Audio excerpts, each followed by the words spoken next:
कब और कैसे हुई भगवान राम और हनुमान जी की मुलाकात पहली बार, जाने पूरी कहानी।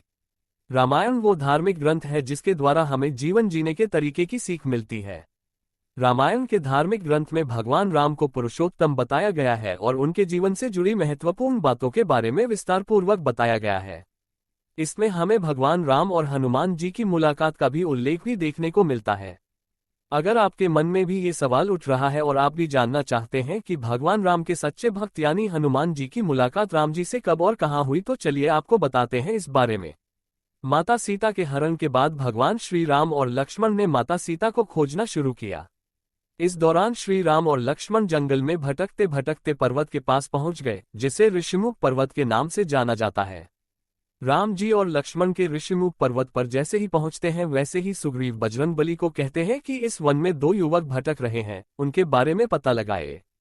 इसके बाद हनुमान जी साधु का रूप धारण करते हैं और राम जी से पूछते हैं कि वो इस पर्वत पर किस उद्देश्य से आए हैं। इस सवाल पर राम जी कहते हैं कि मैं अपनी पत्नी सीता की खोज के लिए निकला हूं।